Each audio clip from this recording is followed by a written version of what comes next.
अस्सलामुअलैकुम दोस्तों, आप लोग कैसे हैं। उम्मीद करती हूँ कि बहुत ही अच्छे होंगे और आप लोगों के दुआ से मैं भी बहुत अच्छी हूँ।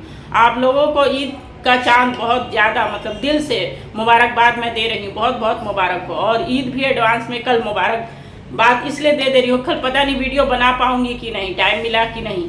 इसलिए आप रमज़ान में जितनी भी इबादत किए हैं तो उसका तो सवाब बहुत ज़्यादा आप लोगों को मिला ही होगा। अल्लाह जो है कभी रद्द नहीं करता है हम लोगों की दुआ, तो दिए ही होंगे। लेकिन आप कोशिश करें कि ईद के बाद भी वही इबादत का कम से कम आधा भाग भी आप करें, क्योंकि ये रिहर्सल का एग्ज़ाम से पहले जो एग्ज़ाम की तैयारी होती है, तो हर साल हम लोगों की इबादत की तैयारी अल्लाह पाक कराते हैं। क्योंकि रमज़ान के बाद वही इबादत एकदम ज़ीरो नहीं करना है। 100% अगर इबादत आप कर रहे थे रमज़ान में, तो 50% भी इबादत का सिलसिला जारी रखें। क्योंकि रमज़ान चले जाने के बाद इबादत को उठा कर रख देना और अपने दुनिया के काम में लगना, ये अच्छी बात नहीं है। क्योंकि हम लोगों का मकसद, जीने का मकसद ही है। 5 वक्त की नमाज तो एकदम ज़रूरी है, इसको किसी हाल से नहीं छोड़ें। कोशिश करें कि जितना हो सके करें। और जो भी औरत हैं, उनको काम करने के बाद थकान हो जाती है, तो ऐसा की नमाज में 7 रकात भी पढ़ने के लिए बोला गया है। इस पे वीडियो बहुत सारा है यूट्यूब पे, उसको देख लें। और ऐसा नहीं कि रोज़ का ये बना ले कि नहीं अब हमको इतना ही पढ़ना है। कोशिश करें कि 17 रकात पढ़ें, लेकिन अगर थकान हो जाती है तो उतनी रकात ही पढ़ लें, लेकिन पढ़ें, सिलसिला छोड़े नहीं। अब जैसे 1 पारा या 2 पारा डेली आप पढ़ते थे, तो 1-2 पेज ही पढ़ें, लेकिन लगातार जारी रखें।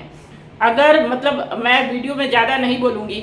और आज चांद रात के दिन भी नमाज अपनी छोड़े नहीं, लगातार नमाज के लिए नमाज पे खड़ी हूँ। और फजर की नमाज सुबह में, ये नहीं कि अब रात में देर तक काम किए तो फजर की नमाज छोड़ देना है। फजर की नमाज कभी भी कज़ा नहीं करें, क्योंकि फजर की नमाज के बाद से जब तक सूरज नहीं निकलता है तब तक अल्लाह पाक लगातार फरिश्तों से हम लोगों की रोज़ी भेजते रहते हैं। तो आप उस रोज़ी के वक्त अगर आप सो रहे हैं तो क्या बोला जाएगा, यहाँ से रोज़ी फेंक दिया जाएगा। क्योंकि रोज़ी एक तो हाथ में आपको कोई चीज़, मान लीजिए कोई हाथ में ला कर देता है और कोई आपको फेंक कर देता है, तो फेंकी हुई चीज़ कितनी अच्छी लगती है और हाथ से ली हुई चीज़ कितनी अच्छी लगेगी, ये तो आप अच्छे से जान रहे हैं। तो इसलिए अल्लाह की रोज़ी को, फेंकी हुई रोज़ी को मत लें, अल्लाह के दिया हुआ, सामने से दिए हुई रोज़ी को लें। इसलिए कोशिश करें कि कभी भी फजर की नमाज कज़ा ना हो।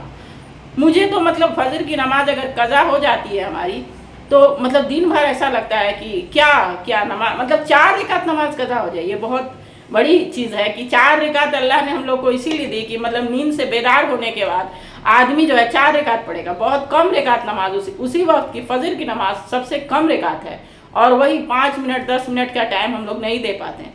इसलिए कोशिश करें कि फजर की नमाज ज़िंदगी, जब तक हमारी ज़िंदगी है, कज़ा ना हो, कोई भी नमाज कज़ा ना हो।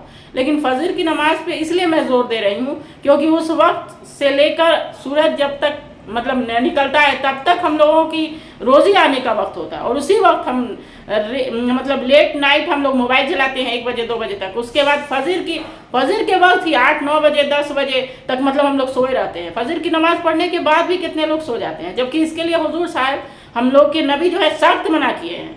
इतना गुस्सा होते थे। उनकी बेटी एक बार वो सो गई थी तो उनको इतना गुस्सा आया था कि वो अपने पैर के अंगूठे से, जबकि हुजूर साहब औरतों से इतना ज़्यादा उनको प्यार था कि वो कभी ऊंची आवाज़ में नहीं बात करने के लिए बोले हैं, लेकिन वो इतना गुस्सा हो गए थे कि उनको पैर के अंगूठे से उनको बोले कि तुम क्यों सोई हो। इसलिए हम नबी के बताए हुए सारे तरीक़ों को कोशिश करें कि सारे तरीके उनके अपनाएं।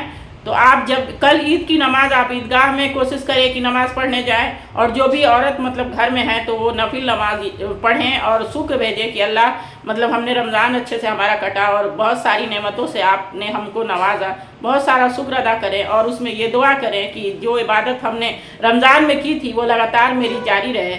अल्लाह जो है अगर हम लोगों को तौफीक दे देगा तो ज़रूर वो इबादत साल भर हम लोगों की लगातार जारी रहेगी। और जो भी मर्द हजरात है, वो अगर ईदगाह की नमाज़ पढ़ने जा रहे हैं तो कोशिश करें बाइक से और गाड़ी वाले दिखावे से बचें। आप पैदल ही सफ़र करें, हर कदम पर आपका सवाब लिखा जाएगा, जितना कदम होगा उतना सवाब लिखा जाएगा।